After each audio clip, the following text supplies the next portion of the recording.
This week on the Game Marks podcast, we celebrate my birthday as I choose one of my favorites and the first Gamecube WWE title, WrestleMania X8. Is this game considered a classic, or does it just pave the way for better games on the console? Will we play it forever or future endeavor? You're fired! Plug in and put on those nostalgia goggles because this week's Game Marks podcast starts now.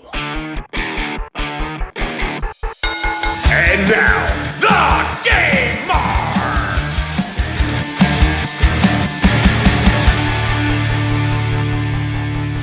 Welcome to the Game Marks podcast. My name is George Feis. Ooh, we got a quick little intro today, and I'm the man they call Johnny Clash, and today we are playing WWE WrestleMania X8 for the Nintendo GameCube. And hey, happy birthday, Johnny. Thank you. It's not in 2 days from now, it's actually today. I feel a little bit older, Okay. little bit grayer, but it's okay.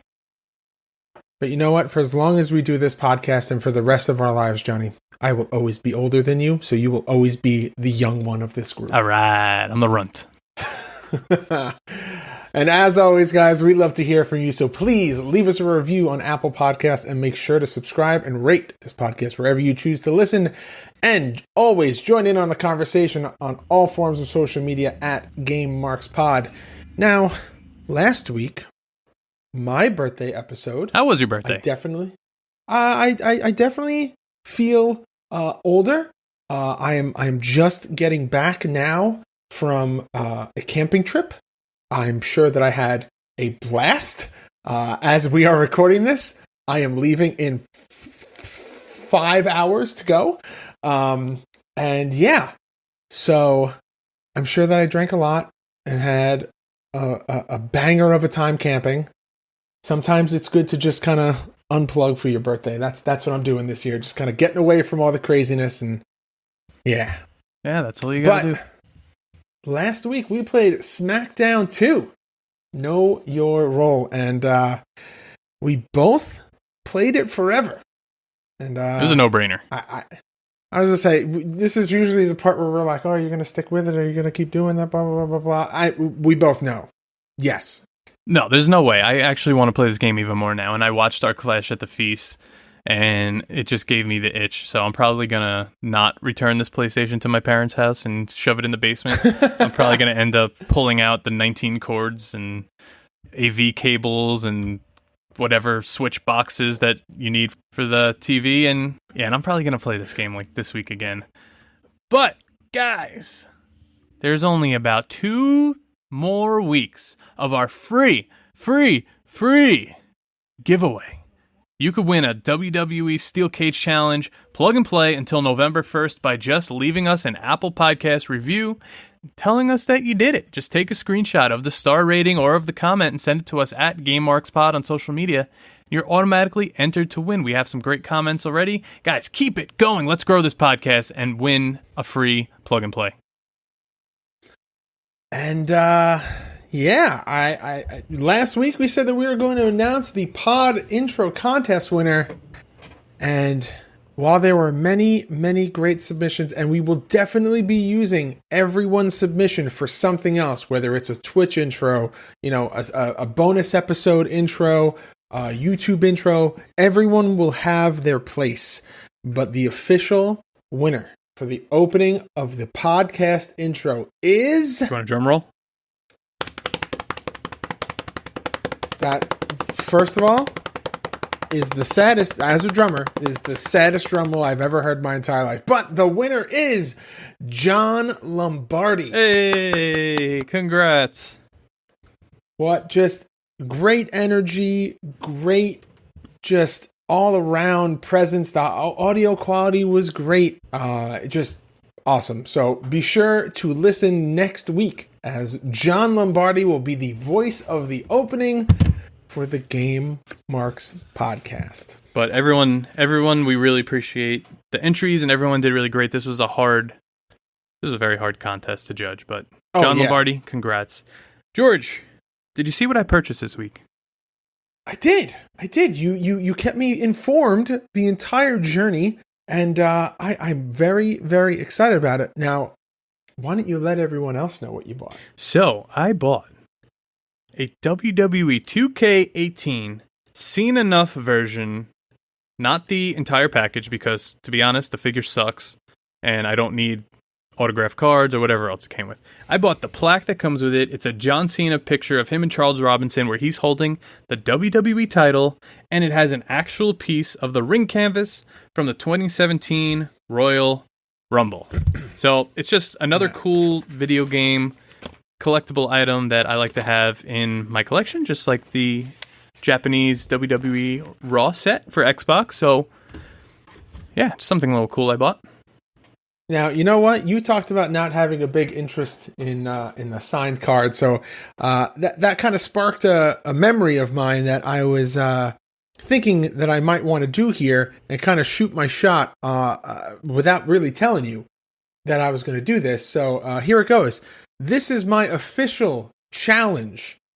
I want the Game Marks podcast versus the Caught Looking podcast episode where we talk about wrestling trading cards and all that. I want that. I was going through my old bin of figures and I found a Ziploc bag full of old school wrestling trading cards. They are literally 2 feet away from me. Oh, I want that episode. Let's do it. I have the whole first run of the original SmackDown cards, so let's do it. I have the WCW cards. Yeah. I'm in for it. Cool. Yeah. I know they listen and I've spoke to them about something similar, but let's get it on.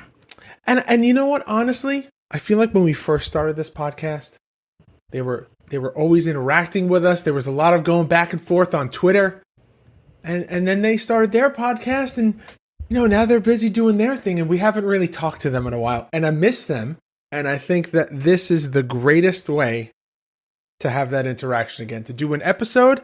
And also, just for all time's sake, shout out to that bassoon playing bastard Kenny G. Kenny G. You know, Kenny G's been wrestling at Creative Pro. I know, so but he's not wrestling. Is that his gimmick? Is he Kenny G? No, he's not. You could find him at TK Wild, so he's finally, you know, one of the guys. But George, with that, how about a special birthday edition of the gaming news? Let's do it. Are you looking to get a better grip on life? How about your video games? Well, VGF Gamers are the largest silicone gaming brand in the USA. They have a variety of different and unique skins for the PlayStation 4 and Xbox One controllers and consoles. Check out their products at vgfgamers.com and use code GameMarks to receive 15% off your order at checkout. That's GAMEMARKS at checkout. VGF Gamers. Better grip, better style.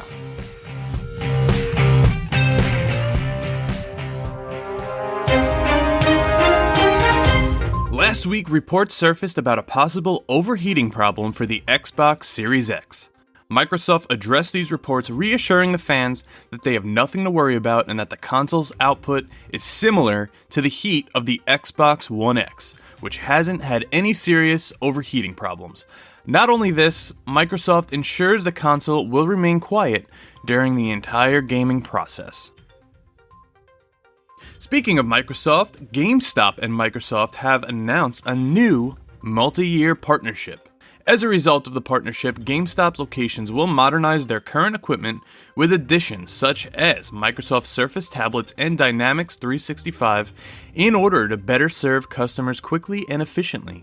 GameStop will also be a provider of Xbox All Access, allowing new Xbox users to come into the store locations and pick up the system with no money down. A new study conducted by VGM showed more people were reportedly interested and successful in pre-ordering a PlayStation 5 than an Xbox Series X.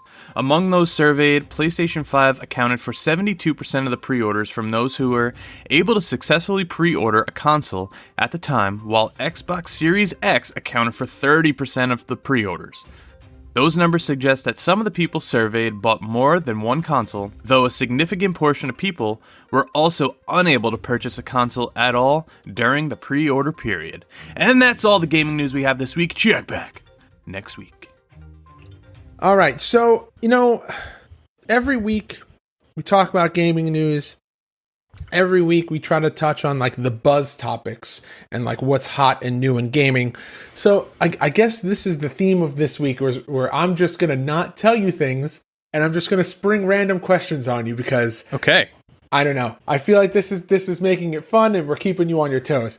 So what I would like to do, you are a PlayStation player. You have a computer, which is how we record this podcast. So what I would like to do is I would like to challenge you to get the game Among Us. Okay. And then I would like to play a game of Among Us with us, maybe our listeners. I know that Elder Spork has been talking a lot about wanting to see us play Among Us. I know that there are probably some of the other guests that we have had on this podcast who have played or do play Among Us. If you are at all familiar with the game Werewolf or Mafia, which is like the card game where someone's, you can, like, depending on what card you draw is how you pick your role and stuff like that. It's that, but in a video game form. Okay. And I can't, the easiest way to explain it is that you'll have a game of 10 people and 8 of the people are crewmates on a ship and their job is to fix the broken ship and complete a series of tasks.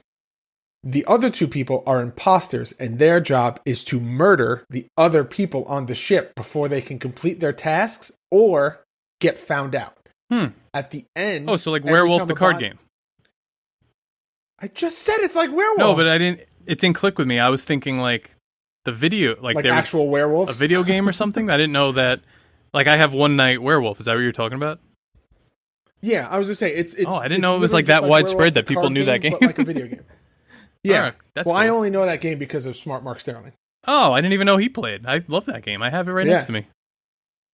So, it's essentially Among Us is Werewolf the card game in a video game form, which is awesome. It's super cheap. It's like $5 on Steam. If you get it for your phone, it's free. It's just harder to play on your phone. But $5 on Steam for a game that you literally can have hours and hours of time. So here's the question: just playing and have. Is it available on Mac for the Steam? Because I'm gonna say no. I'm probably gonna have to play this mobile. Nope, it's only It's only Windows on Steam. The other random challenge, and this is very, very out there because I definitely don't see you wanting to play this game, but I feel like it would be fun if we did, is I think I kind of want you to play Fall Guys. I've played it. It's, Yeah, it doesn't strike me as something that's really your speed, but for some reason I just feel like you and me playing that game would just be ridiculousness. But I'm imagining, in a perfect world, the Ready to Rumble crew playing Among Us, and it just being absolute chaos. Oh yeah, for sure. Actually, when you mentioned Werewolf now, that's who I was thinking that we should do like an over the head, like blackjack World Series of World Series of Poker style one night werewolf game with them. All right, but yeah, I'm definitely going to try Among Us. It's downloaded. I'm going to play it tomorrow and let you know what I think. And with that, what do you say we go to George's favorite segment, the question of the week. Game marks while you sit there, hopefully as uncomfortable as you possibly can be. I want you to listen to me. I want you to digest this because I have a lot of things I want to get off my chest. I don't hate you, Marks, but the Game Marks podcast have their own pro wrestling tee store. Brace yourself because the Game Marks podcast are now on Pro Wrestling Tees with original design to let everyone know if you will play it forever or a future endeavor. Head on over to ProWrestlingTees.com/GameMarksPod and get your tees today. Hey Nick Stapp, how you doing?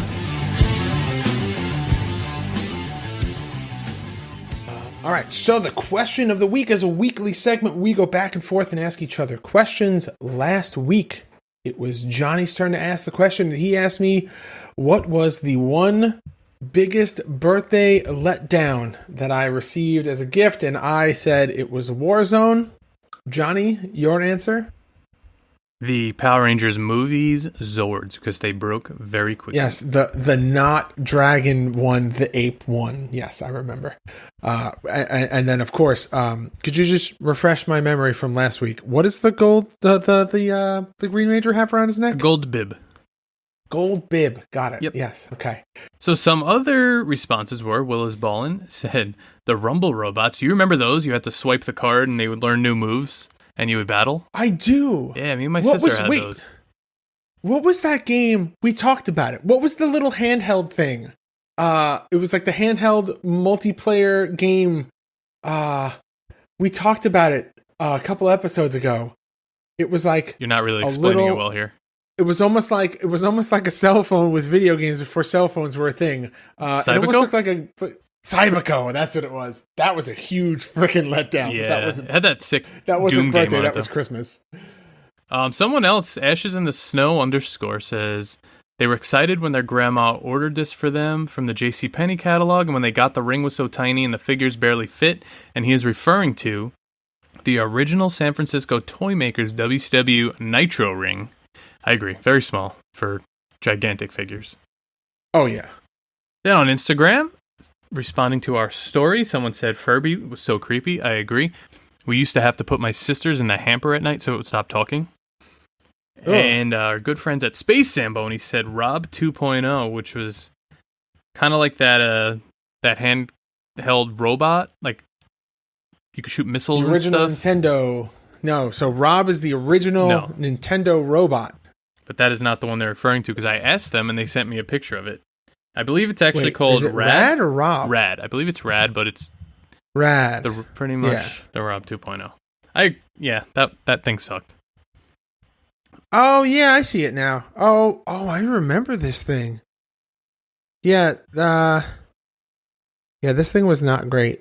Yeah. You said you're just a let down. Okay. And what is the question? Wait. What? Is this Providence? Yes. Jesus Christ. That's a throwback. What's your question for me this week, Georgie? I used to hang out with those guys. Those are good guys. Oh. So my question for you is I guess I just know all the celebrities. No, they played at Hofstra. Yeah, I used to. They did like an acoustic show at Hofstra. We're best friends. Yeah, that's not what I said.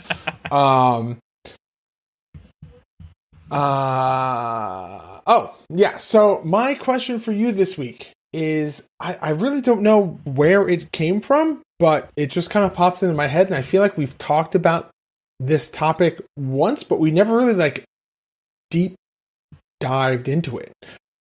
What's your favorite celebrity cameo in a video game? Oh, man. Okay. So an example, because this is what we talked about. I know what you're going to say. Would be Batista in Gears of War. What about Fred Durst in Raw? I was going to say wrestling games don't count. Yeah, but then there's Celebrity Deathmatch where everyone's a celebrity, so I'm not going to say that. No, that doesn't count. But I'm thinking how they had Kevin Spacey in Call of Duty, or they had Kit Harington in Call of Duty, or... Damn, that's a hard one. Yeah, I figured Okay, so I think mine is Phil Margera in Tony Hawk's Pro Skater Underground. Ooh, okay. An honorable mention to Bruce Lee, who's been in the UFC games, because that's pretty cool. It's kind of like a generational thing. That's pretty good. I was not expecting that one. That was fun when he was in those games. I think Steve-O was in them too, right? Yeah, I think so. Yeah. So the one, there are two that jump out at me. There in one of the GTA sequels, I'm pretty sure.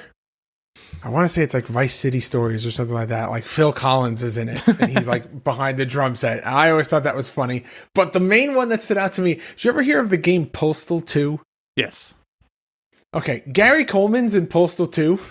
Really? And I don't know why that's the first thing I thought of, but I'm going to go with that for my answer. Right, go with it. The Postal series is probably one of the worst game series in the history of gaming for a multitude of reasons. But yeah, Gary Coleman in that game. All right. Pretty good. If you say so. Yep. But hey, with that, I think it's time for us to hop into this week's game. What do you say? This is our hashtag deep dive. Hey guys, Johnny here. While we love talking about video games and wrestling here on the podcast, we wanted to share with you a new offer from our friends at Stitcher. An enormous amount of shows and bonus episodes are available on Stitcher Premium, such as Office Ladies, Comedy Bang Bang, WTF with Mark Aaron, How Did This Get Made, Bitch Sesh, True Crime Garage, Marvel's Wolverine, and plenty more. Right now, you could sign up for Stitcher Premium for only $4.99 a month or $34.99 a year using our code GameMarksPodcast. That's all one word. Head on over to Stitcher.com/premium for this amazing deal and a free month. That's Stitcher.com/premium and use code GameMarksPodcast. That's all one word. Game on, Marks.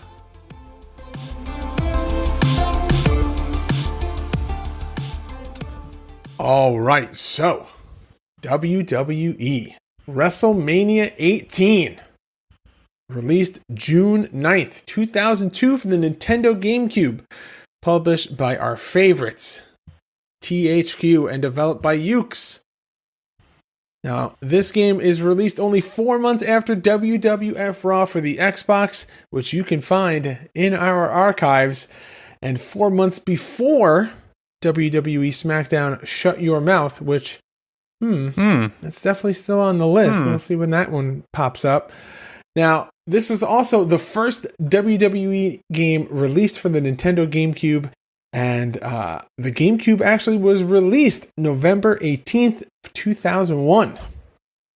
Now, Johnny, this is your game. This is your pick for your birthday episode, and you had spoken greatly at on the podcast, off the podcast, about how much you liked this game as a kid. I'm very excited to hear what just completely off the cuff raw input.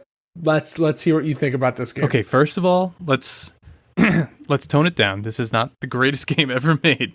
This is purely... You hyped this bad boy up so much. That doesn't mean it's the best game ever. But however, this was Uke's first WWE game on a Nintendo platform, replacing AKI Corp as the developer for the systems.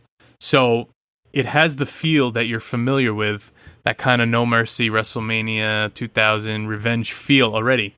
You have the strong grapples, you have the strong strikes, which we didn't even hit on each other when we played because we were so fast-paced we couldn't.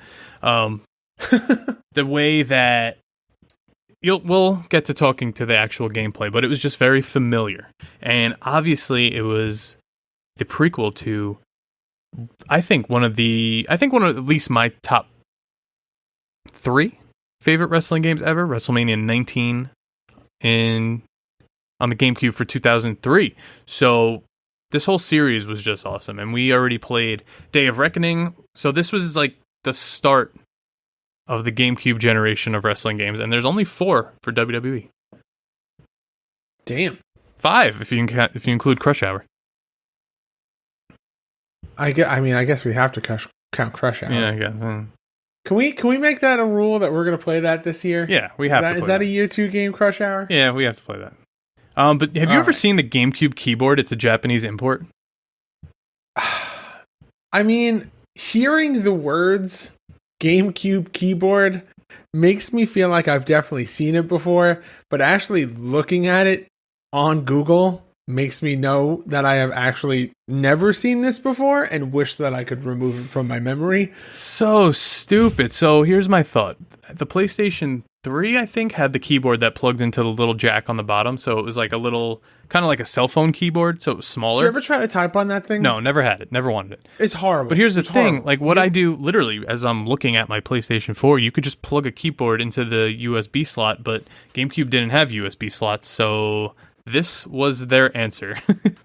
So I am, you can see me on camera, John. I am holding my keyboard up in the air and pretending that I also have 2 controllers on either end of this, or a controller on either end of this. This is unbelievably uncomfortable. There's got to be a better way. No way. If you've never seen this thing, please Google it. No. Just a big note for me. It's a huge no. Yeah. Also, do you remember the Wavebird wireless controller for the GameCube? I have one. So do I. Do you remember the commercial? There's a few different ones.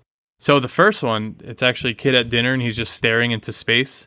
and you realize that he's just playing the game wirelessly at the dinner table. Yes. But the other one, there's a kid sitting there playing, and his friend comes and plays through the window, and he has chickenpox. But they're actually playing WrestleMania 18 in that, and that was the first time I ever saw this game, was in that commercial. And I'm like, oh my god, GameCube has a game that has like the NWO and like Jeff Hardy. I need that game. So that was my first introduction to this. And the GameCube has that nifty little handle. There you go. My cousin had the carrying case. We brought that thing everywhere. I will go on the record and say, while the GameCube is not one of my favorite systems of all time, I definitely think it's one of the most underrated consoles. It's my favorite system of all time. I feel like it definitely doesn't get as much love for the amount of games that it has. Just for the Mario Party series alone that they've done. Mario Party, or not Mario Party, Mario series that was on that console is insane. Like, that whole suite of Mario games is nuts. Yeah, I feel like Nintendo always had less than like a PlayStation or an Xbox because of their limitations with the size of their games or just how they presented them, but there was always something just special about them. If that makes any sense. And they always were like it's not always like, sometimes less is more. PlayStation definitely has the mentality of like more is more. Yeah. We give you all of the games, we put out hundreds of games every year, and Nintendo's like, we may put out like 50 games in a year, but those 50 games are going to be polished and pristine and very, very, very high quality. I mean, not every game is an absolute gem, but I think the GameCube is very underrated for the system that it is. Agreed. So let's get into this gameplay quick. Like I said, it's very similar to the N64 titles. Features a simplified grappling system. Each wrestler only has 5 front grapples, 5 rear grapples, and grapples such as an evade, like the cartwheel or roll. Yeah, like the cartwheel or like a hip toss or like a reverse suplex, and a grapple in which a wrestler will dodge and then perform a hold or a throw. So it was a little unique there. There are meters based on color for the competitors in a match, and a pin is possible when a player's meter is fully red and their opponent's is fully blue. Again, like No Mercy, just they kind of tweaked what it looks like. So you store finishers in this rather than kind of burst out into your special just bursting out. They actually brought that back in WrestleMania 19, but here you just store 3 finishers and that's it. Your health actually regenerates very quickly in this game, and you could get a finisher very quickly. A reversal actually bumps you up a lot in your health. I was gonna touch on the fact that even through our gameplay, the reversals seem to play a very, very big role in just the I guess momentum of the match, where you were dominating, and man, one reversal that you hit on me just changed the entire dynamic of the match. And then when I was able to kind of figure out the controls of the reversals, you immediately I don't think I've ever seen reversals sway a match so much. Well, that's the thing. This one had the L trigger is for grapples, the R trigger is for strikes. So you really have to like change it up. You can't just keep doing the same thing over and over again. Yeah, I mean, another big point that I wanted to touch on just before we jumped into the different types of game modes were the intros and the animations. The graphics kind of seemed pretty good. Like, yeah, not bad at all. It given the year that it came out, the other games that it's competing with at the time, I felt this was on par, if not better in some standpoints. The crowd really stuck out to me. Oh yeah, good crowd. It was so it stood out in such a great way. A lot of signs, a lot of movement. Not but the cardboardy. They were kind of animated in 3D. I was gonna say, it feels fluid. It's not like a choppy animation. It's almost like there's like a video on loop, and it works so well, and it looks so good. That's what I'd say about, I think, this being the first GameCube game, and even the next one to an extent. Everything just looks very like smooth. Like there's not a lot of texture to the wrestlers or the crowd. And then speaking of textures, in the ring, there's a scratch on the canvas. It has bothered me. It has bothered me now for 18 years that it's just there on the top left Why is it there? I don't know. It bothers the hell out of me. But they forgot to change the canvas in between the matches. Oh my god. But let's get into these match types we have, because this was a lot of firsts here for a Nintendo game. Yeah. All right. So you have your standard, which is just your regular one-on-one match. You have your hardcore match. What? It is your what? Standard one-on-one match? It is your what? Oh, this is what I'm supposed to say. Oh, yeah. It's your exhibition mode. There you go. And then you have your hardcore mode, your tables match, your ladder match, your TLC match, battle royal, steel cage, and Hell in a Cell. Now, the Hell in a Cell, I gotta say, coming from last week's game to this week's game, what a huge jump in quality of the Hell in a Cell match. Now, this is very, very different in regards to how last week's Hell in a Cell match played, mainly because there are 4 sections of the top of the cell that can go through, rather than just the one middle section, which, you know, and it surrounds the ring. The cell actually surrounds the ring. It's not just a cage. And yeah, it's not just like attached to the apron, which is, you know, how it should be. But that whole having 4 sections that collapse, very interesting, very precarious. Yeah, you can keep doing it. It adds a little bit of I don't know. So like a wild card in the middle of your match, where if someone hits a certain move in a certain way on a certain spot, you may be like, oh, yeah, that sounds familiar. I don't know how many hits I have left. I don't know how many hits I have left on this top left corner of the cage. I don't know. So unlike SmackDown, also you can grapple your opponent and throw them off the cage rather than them just hitting a move and just falling off the edge. Yeah. I gotta say though, in our playthrough, I don't think that we actually made anyone fall off the edge of the cage. I think you did it once.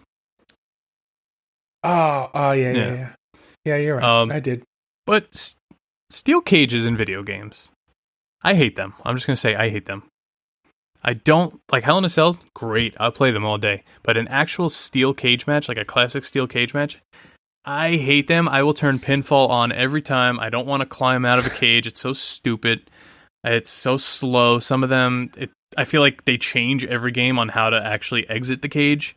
You're going to call for the door, which is stupid. So that's why I liked when Battlegrounds kind of introduced a different cage match. But yeah, it was, to say this one here I played, I didn't really care for it.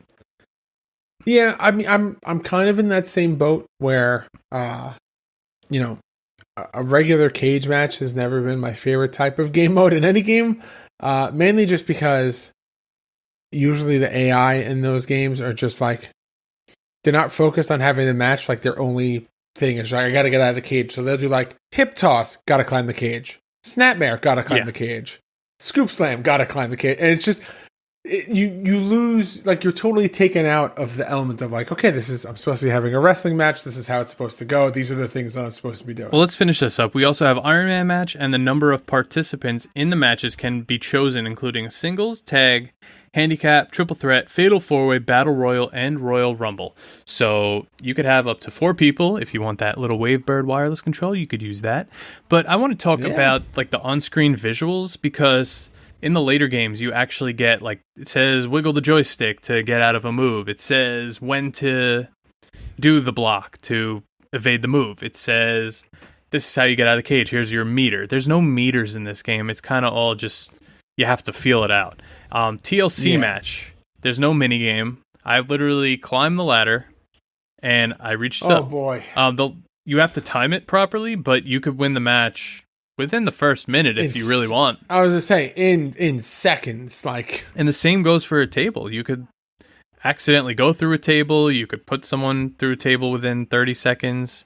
Which I feel like the accidental going through a table is not something that's really present. I mean, I understand why. It's not really something that's present in games now. Yeah, because they changed the rules, like on TV. If you accidentally go through a table, it doesn't count.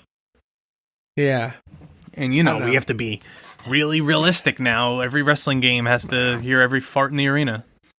Yeah, but hey, you know what? Being that you are the expert on this game, why don't we talk about like the bread and butter of this game, like the real, the reason that you go through and you go on your path of a champion. Ooh, is there like intro music to that? No? Okay. Only if you're putting it in. So there's no story Smooth mode. Criminal. No, I'm done with Smooth Criminal. Well. It has come to this. The Game Marks podcast is now reviewing the greatest wrestling video game to ever exist. Oh, hi. Let me introduce myself. I am Bobby Orlando! And I love this game with all my heart.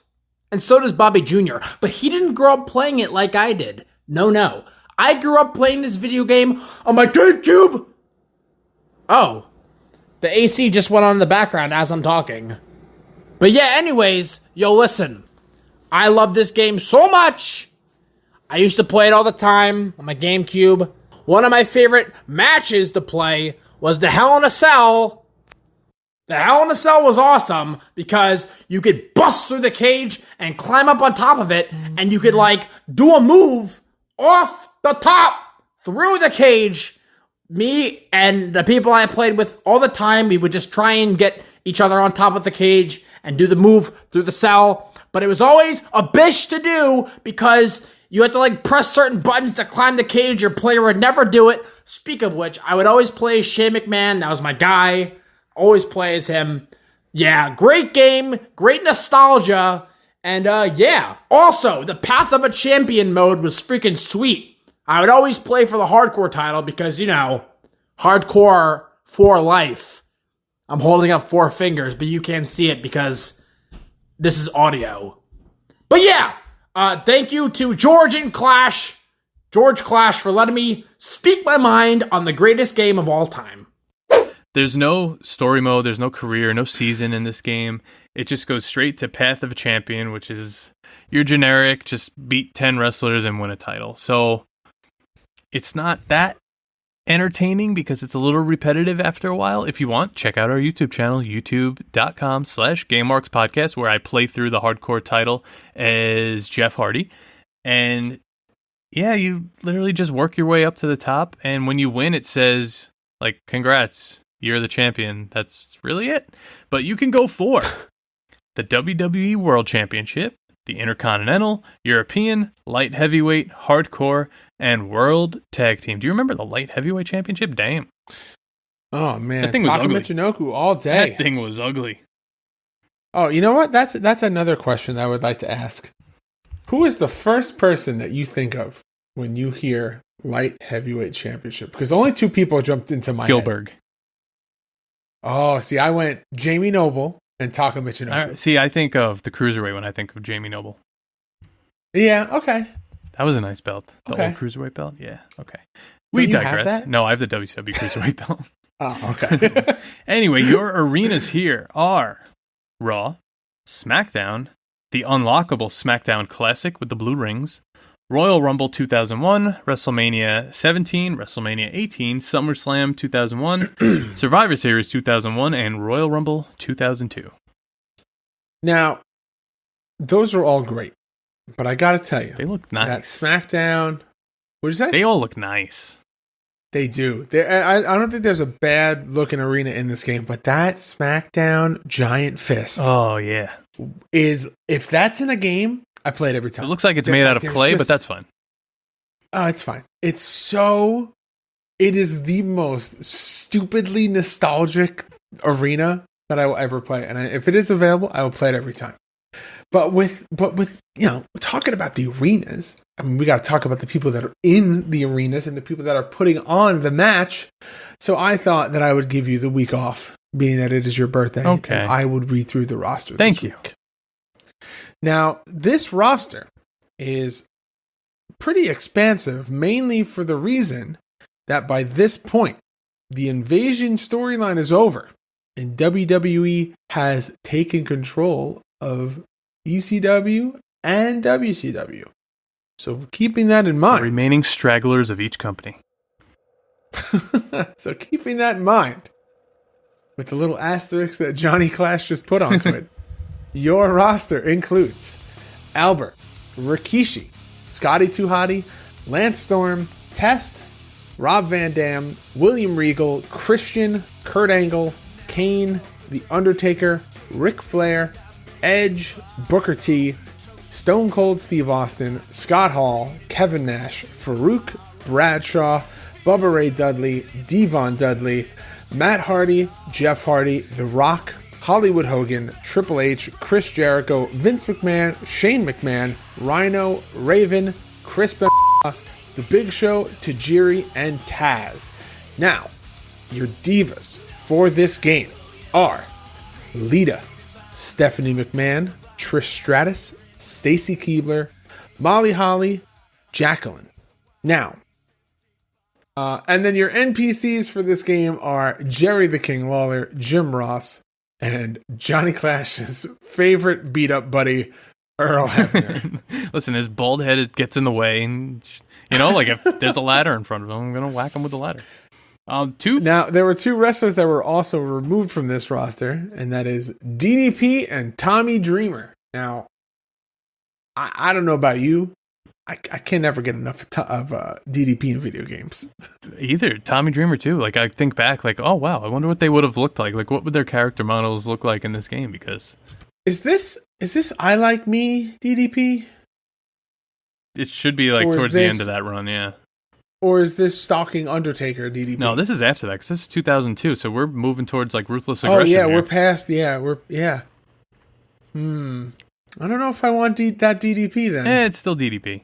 But there's some unlockables too. So you can get Chris Benoit by winning the WWE Undisputed Championship, the original SmackDown Arena by winning the Undisputed Championship with The Rock, Raven by winning the Light Heavyweight Championship, Rhino by winning the Hardcore Championship. I was about to say that makes no sense that Raven's Light Heavyweight, but now it does because Rhino's the Hardcore.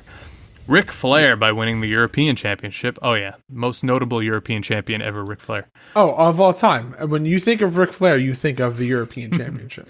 The Royal Rumble 2001 set by winning a 30-man, one-player Royal Rumble with any superstar. Stacy Keibler by winning the Tag Team Championships. Vince McMahon by winning the Intercontinental Championship.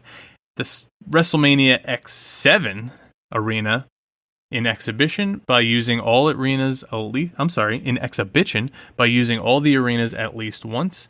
And when you highlight a character, if you press R, it'll activate their alternate costume. Now, some wrestlers, like when I was Rob Van Dam, he actually has another costume, but for some wrestlers, it's just street clothes. Yeah, so in one of the matches, I played The Rock, and instead of being in his regular just trunks, he is actually in his leather pants, leather vest, giant buckle from getting speared by Goldberg. He's Hollywood Rock. Yes. Now, there's some kind of stupid flaws in this game, and one of them is probably the most notable music in all of wrestling. I say maybe underneath like Stone Cold and DX. The NWO's music is removed from this game. Maybe they didn't get the license. I don't know. And the Hardy Boys music is not in this game.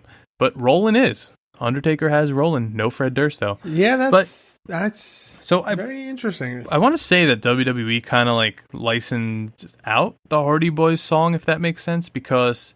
Oh, yeah. I've definitely heard it on like TNN and every FX Spike and TV stuff. commercial in the year like 2006 had that or Crash Holly's theme song.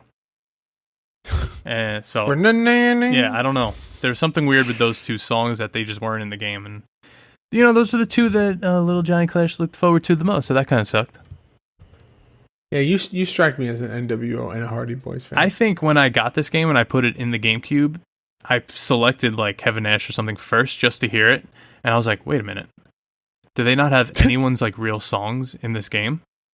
And then the next one was like Rob Van Dam. And I was like, oh, that's just weird. Now, there is a create a wrestler mode, but it is kind of bare bones. I mean, it's there, but there are definitely better... It evolves over time. We'll just say that.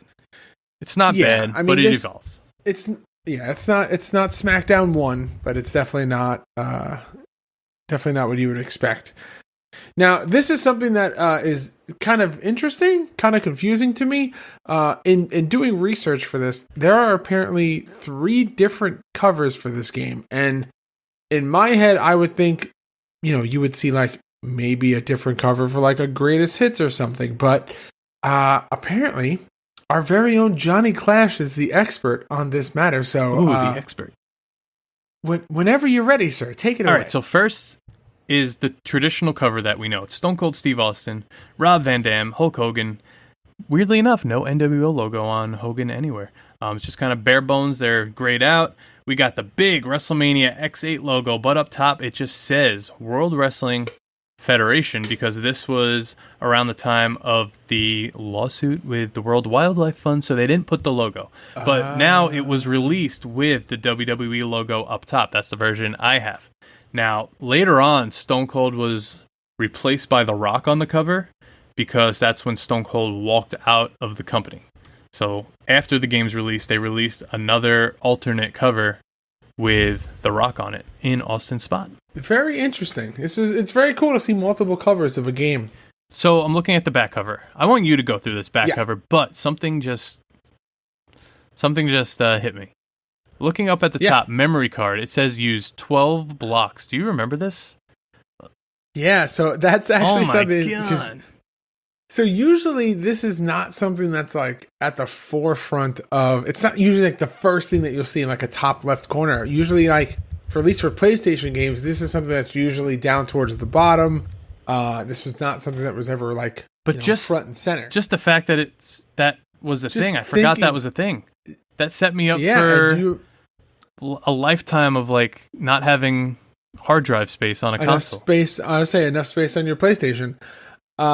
Do you remember when you used to have to go in and like edit or delete some of your save data, and like every game had its own icon, and like you'd be like, oh, like I very, very vividly remember like the Tony Hawk Pro Skater 2 like save data for PlayStation. Like it was the big 2 and had the THPS on top. Like, but 12 blocks, like that just shows you what this game evolved to, because when you get up to Day of Reckoning, it takes 32 blocks. So a little bit more there. So the back of this cover is actually really cool. It's simple, but it feels like a WrestleMania presentation.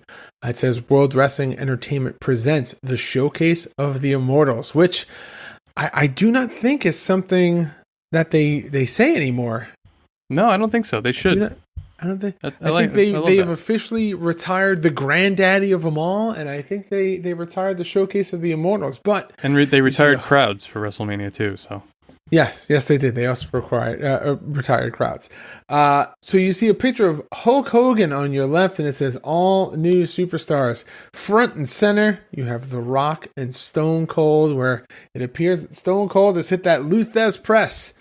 And you have no escaping the cage, where I believe you have The Undertaker and Triple H, and he is getting thrown off the side of the cage. You have the high-flying TLC matches screenshot, which is someone in RVD. I can't tell by looking at it right now. The screenshot is just a little too small of that one person. And then you have the 3D through a table, which is Bubba Ray and Devon Dudley giving the 3D to Jeff Hardy. And then you, of course, have the NWO Invasion, which is Scott Hall, Kevin Nash, and Hollywood Hulk Hogan. That's such a cool screenshot, but that never happens in the game. So cool. You know how hard that is to pull off in the game? Leg drop to The Rock in the street clothes with his vest and his giant rock belt buckle. Such a cool presentation. It's got this cool little gold frame around it. Everything is gold. Like it's the treatment for this back cover makes you feel like it's WrestleMania. Like it gets you hyped to play this game. Agreed. I have no prior experience, and looking at this cover before playing this game this week got me excited for it. All right. Welcome to my world. But George, did you know? Did you know this game was the first appearance of Hulk Hogan and Ric Flair on a WWF/WWE game since the WWF Royal Rumble, where Hogan was on the Genesis version and Flair was on the SNES version? Did you know this was the only appearance for Scott Hall as an active WWE wrestler under the NWO gimmick, as he was released from the company prior to the game's release and was thus removed from SmackDown Shut Your Mouth? Did you know the game's development was complete before the World Wrestling Federation's lawsuit with the World Wildlife Fund? However, it was released afterwards, causing the packaging to be initially released with the unabbreviated World Wrestling Federation, before changing to the new feature of the WWF logo. The actual game still contains the WWF logo, however, the logos were removed from SmackDown and Raw stages. Did you know if you were looking for this game to add to your collection, it goes for about $10 on eBay and $129 factory sealed? All right, but you know what, Johnny? I think it is now time for you to take us through some birthday R&R. Ooh, okay. So Metacritic gives this game a 64 out of 100, EGM with a 7.83 out of 10, that's my gift to you, a Famitsu with 32 out of 40, Game Informer with a 6.5 out of 10, Game Pro with a 3 out of 5, GameSpot with a 7.6 out of 10, Game Zone with a 6.1 out of 10, IGN with a 7 out of 10, NGC Magazine with a 70%, and Nintendo Power with a 3.4 out of 5. So, a little bit more than half. Not the greatest game, not the worst game. Yeah. All right. Well, now I do believe it is time for us to get to the main review and the only one that seems to matter on this show, our ratings, because Johnny, it is time to rate the games. The game!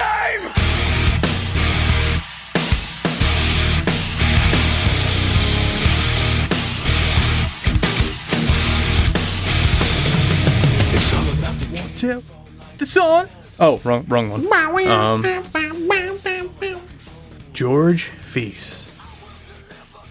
WrestleMania X8 for the Nintendo Gamecube. Will you play it forever? Woo! Or future endeavor? You're fired! So this was my first real experience with this game. Good. So And, then we can figure out if you would go back and play it. I'm gonna be honest with you. I kind of liked it. I do think, just based on the little bit of experience that I have with the game that came after this, that I might like that more. Because I do believe that I did play that on Twitch one time for Gameberry. But with that, presentation was nice. Graphics are good. Gameplay was fun. I definitely could go back and play this again and have a good time. The only thing that this game is really lacking is a robust, like full-on story mode and a bigger create a superstar mode, which honestly, for this roster, being that it's a GameCube game, I could actually kind of look past it in this instance. So with that, I think I'm going to play this forever. Woo! Now, Johnny Clash, Mr. Birthday Boy. Okay. WrestleMania X8 for the GameCube. Will you play it forever or future endeavor? Now, I hyped this game up. This is my birthday episode. This is the game I chose. Now, when we played it for Gameberry, we went, like we said, we played 19, and I played through the entire story mode of 19 on our YouTube channel. I went back and played this after, and I was like, this is not as good as I remember it. And I think that was because of everything that they added into 19 and how good it was. So with that, I haven't touched that game since. So it's been a good, I'd say 6 months since I played this game. So now, me and you go back, we play it for this episode. And George, this might be a first. We have double played it forever 3 weeks in a row because I will play it forever. Wow. So starting with Raw, Very? SmackDown, and WrestleMania X8. we hit play it forever for everything. Oh, I don't know if that's ever happened before. Yeah. Well, all right, Johnny. And with that, I think it is time for us to hop over to our weekly tournament we call Clash at the Feast. What's up, Game Marks Podcast? This is Danny Tancredi, and I'm here with my brother Johnny Tancredi, and together we are the Cult Looking Podcast.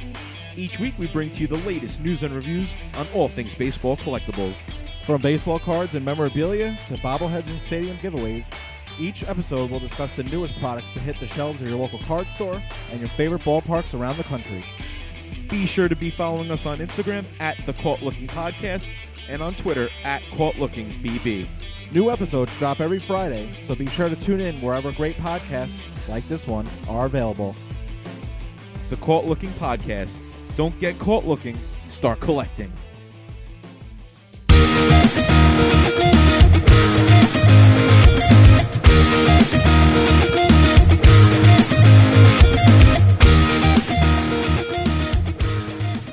All right, so this was you getting your wheels under you here, getting the ball rolling. First game, we did a normal match, normal exhibition. You chose the Milkman, Kurt Angle. I chose that beer-guzzling bastard, Stone Cold Steve Austin. You must have hit me with 9 angle slams. I must have hit you with 5 or 6 stunners. But in the end, I couldn't get that one last rope break because you got me dead in the center, as Kurt Angle took the first match. Now let's go to the second match. George chose TLC. George couldn't figure out how to grab the ladder. George couldn't figure out how to knock me off the ladder. It was about a 3-minute match. George couldn't figure out how to pick up a chair. And Johnny as Edge beat George as Bubba Ray Dudley. Now, third and final match. Hell in a Cell. We redid WrestleMania 18. We just added that little cage over the top of them. George chose The Rock in his street clothes. And I chose NWO Hollywood Hulk Hogan. I went through the top of the cage. George hit me with the people's elbow. And apparently that's a finisher. Because George, take it away. I mean, in what universe is a belly-to-belly through the top of a cage followed by a people's elbow not a finish to a match? The only reason that doesn't happen is because there's no way that Hogan's going through the top of a cage in any situation ever.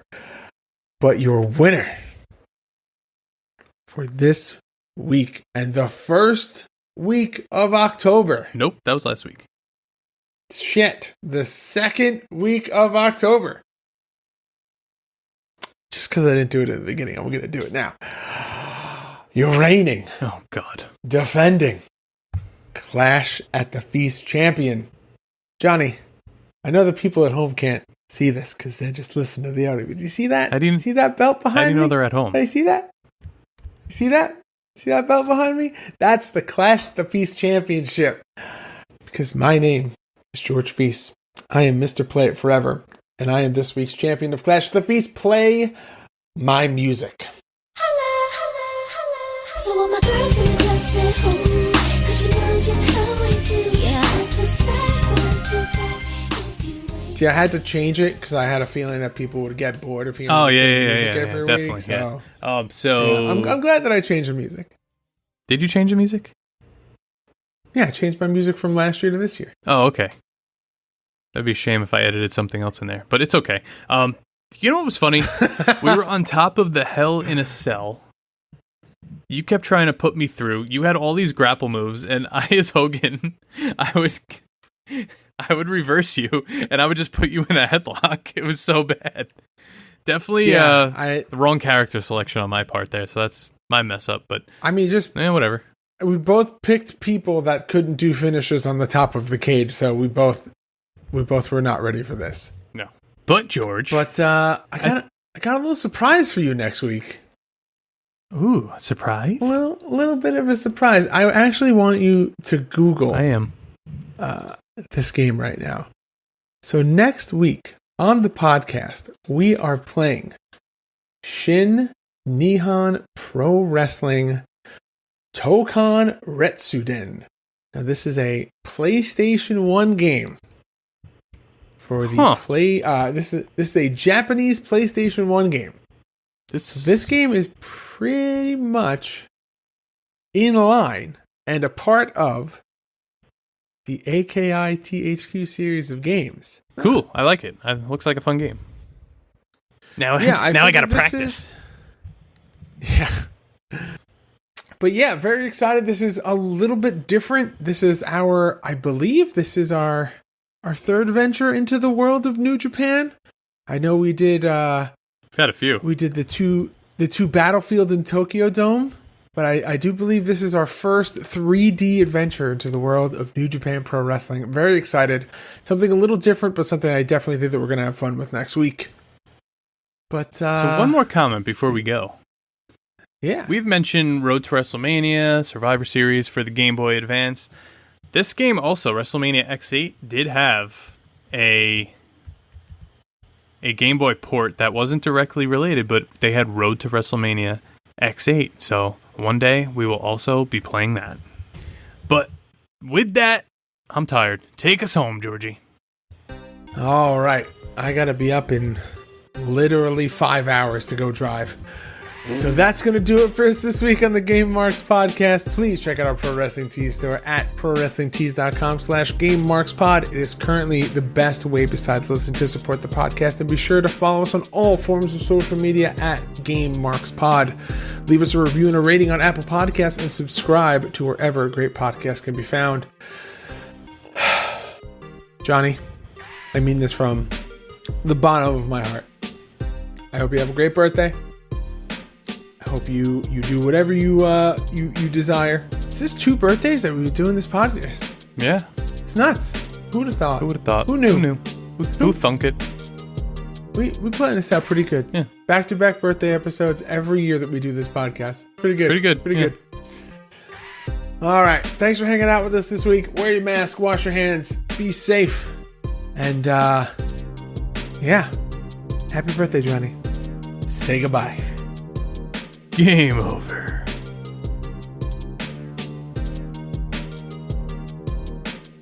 Marks. Happy birthday to you. Game Marks Podcast, put them on the radar. Playing rare games, Sega Saturn, no Game Shark. Johnny and George work hard and they play hard. Future endeavor games and put them in the graveyard. From the deep dive to the clash at the feast. How can I get more? That's question of the week. Follow on Twitch, there's nothing that they won't play. Game Marks Podcast every single Monday.